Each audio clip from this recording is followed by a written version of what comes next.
and welcome to this edition of He Doesn't Waste a Thing. You know, whether you recognize it or you don't, God is always with you.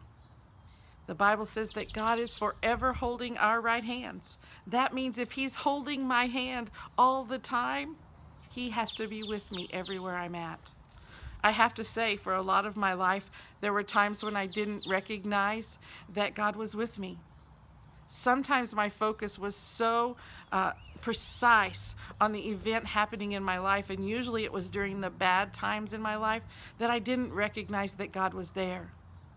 But you know what they say, hindsight's 20/20. We can see everything in reverse, right? We see more clearly when we look back on the events of our life.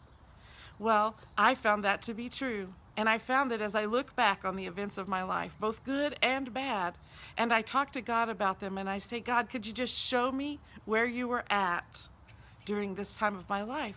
That He always gives me a glimpse of what He was doing and where He was. And you know what I find to be true? He's always there. He's always with me. You know, when I was 18 years old, I was a freshman in college at Southwestern Oklahoma State University in Weatherford.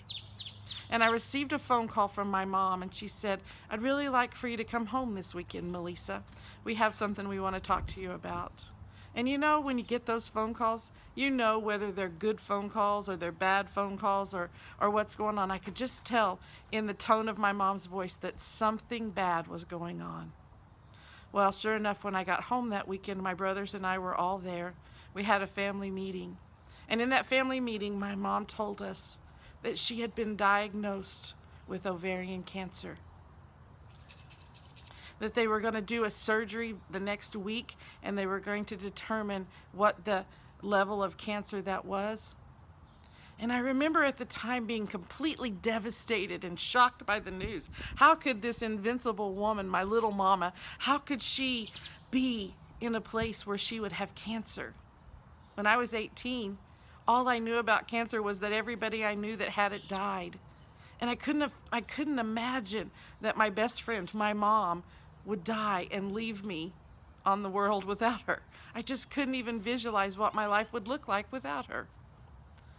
I remember going to the hospital on the day of her surgery and just being panicked inside because I was dreading the news that we were going to get. I remember just like it was yesterday when the phone rang in my mom's hospital room and my dad picked up the phone. I remember how he clutched the bed rail on the hospital bed. I remembered the sound of breathing and how loud it seemed to me at the time. And all my dad said was, okay, I understand. Thanks for telling me. What would transpire over the next few days was the doctor would come and tell us that my mom was diagnosed with 4-stage ovarian cancer. That they had done their very best to get as much of it as possible. They felt like they'd done a good job, but even at that, my mom was given a 17% chance of surviving that. As you can imagine, my faith was at an all-time low, and honestly, I didn't know very much about who God was at the time. I knew, some of the Bible, but I didn't have this intimate relationship with Him. In fact, I'd never even heard the term intimate relationship with God. And I watched as my mom, who was a very tiny woman, would pray, and she would believe that God was going to do something. And she had confidence every day in God's ability to do something. And I'm happy to report God did a miracle, and my mom lived cancer-free. For 20 years, she lived cancer-free. And you know what? It built my faith in ways I would never, ever have believed. I recognized that in that time, God was with us. He never left us. He heard our cries, and He answered our prayers. And my mom received the miracle that we all dreamed she'd have. So imagine in 2000, when she shows up at my house. I'm an adult now, I'm married, I have 3 children. And my mom says, Melisa, I've been diagnosed with metastatic breast cancer. Well, what do you do in that situation? You draw on your past experiences. You draw on life's history. And you know what I knew? This is no thing. God has already done it before. If He's done it before, he can do it again. So I walked through this journey where they said she has 6 months to 2 years to live. And I thought, this isn't a big deal. God's already healed her from 4th stage ovarian cancer with a 17% survival chance. And yet this has been 20 years since that time. Well, over the next 4 years, I would walk with my mom through a journey where she would receive chemo treatments every 21 days. And in 2004, in November, I stood with my mom as she took her last breath on this earth, and she transitioned into her new home in heaven.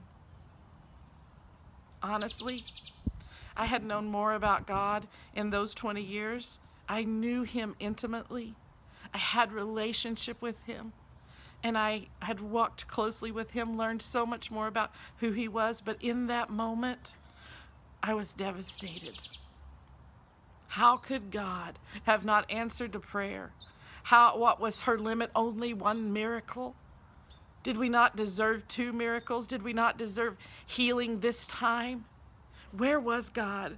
And I remember in those days saying, God, if you're real, now'd be a great time to show up, sir. And it didn't look to me like he showed up at all. It didn't look like he'd come through. Like this time we just didn't earn it, or we didn't deserve it, or for some reason no miracle was on our plate for the day. And you know what? If I'm honest with you, I'll say for 5 days I didn't get off my couch. For 5 days I lived in a state of depression, so much so that I couldn't even function in what was my normal life. I went to the funeral. Honestly, all I could think about was I can't wait for this day to be over. I don't know who was there, who wasn't there. I don't really remember all that much about that day. I just remember thinking, can this day ever be over? But over the next 2 years, God would take me on a journey. And in that journey, he would send people along my path to encourage me, to speak moments of truth into my life. And he would begin to talk to me. He would begin to speak in my heart his love for me. And now, years later, it's hard to believe that my mom's been in heaven for 13 years. But over the 13 years, what I found to be true is that God didn't waste a single thing. My dad came to a saving knowledge of Jesus Christ only 6 months before my mom passed away. It was something that she had prayed for her whole entire life. It was such a blessing to our family and to my dad and to my mom. I remember one day when God said, Melisa, your mom ran her race. She ran it with faith. She ran it with power. She lived longer than the doctors ever told her she would. She was a testimony to so many people along the way that she built their faith. If you ever asked my mom during the time that she was taking chemo and stuff, and you would say, hey, how you doing? And my mother's response would always be, I'm wonderful, how are you? My mom never focused on what was wrong with her. She focused on how much God loved her and how he was with her every single moment, and that every day was a precious gift. And God began to reveal that to me. I remember shortly after my mom passed away, I began to receive phone calls. And those phone calls would say, you don't know me, Melisa, but your mom led me to Christ when we were 12. Your mom led me to Christ when I was 14. Those were the most precious phone calls that I'd gotten ever in my life. I was amazed at the legacy that my mom had left me. And you know what she left more than anything? She left a faith that never wavered. She left a confidence in God that no matter what happened in her life, he was with us. And it was beautiful. And since that time, since my mom has gone to live with Jesus, I've learned more and more about who God was and who he is and where we're going. I've learned to trust the steps of the journey. I've learned to walk with him and understand that on the days when I don't get what's going on, that God is still there. That on the days when I can't see him, he's right beside me. So I just want to ask you today, where do you find yourself on this journey we call life? Are you in a place that's difficult? Are you walking through some things that you would never want to walk through? Ask God to show you where he is right this moment. Ask him to show you, even in the difficult times, where he's at and how he's orchestrating your life. God is faithful. He is always faithful. And God never ceases to hold our hand. And so I encourage you right now, begin to look for God. In what place is He in your life today? I know He's there, and God has something beautiful to show you. And He takes tragedy and He turns it into victory every time if we let Him. God is faithful, and I want you to discover Him. You know, I want to thank you for joining me today. I want to tell you a couple of things. First of all, I want to thank Mike, my doodle, for joining us today. He doesn't like to be inside if I'm outside, so he came out and hung out with me this morning, today, while I filmed this video for you. And I love Mike. He's great. I also want to tell you about my book. It's called Mornings Well Spent. Mornings Well Spent is it is just a compilation of stories of my life. It's stories in my life when God has shown Himself to be real. And for the next 3 days, we are offering Mornings Well Spent at a discounted price of $10. So if you go to our website at www.bridgebuilder.mm, oh, that's not even the right one, bridgebuildermm.org. If you go there, bridgebuildermm.org, our website, go to our resources page, and you can get my book for a discounted price of $10. It is going to give you some great fun.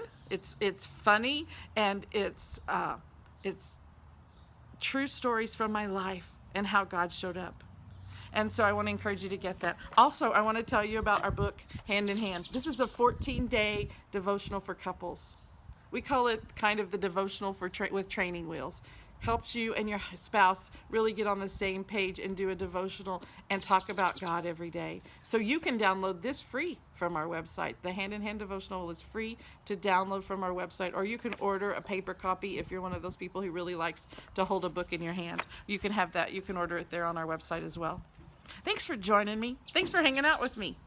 Thanks for enjoying this beautiful day. I want to challenge you. Find God's fingerprints on all the areas of your life. The good, the bad, the ugly, the happy. Find God's fingerprints. Look for Him. God is forever holding our right hand. And until I see you again next time, thanks for joining me on He Doesn't Waste a Thing.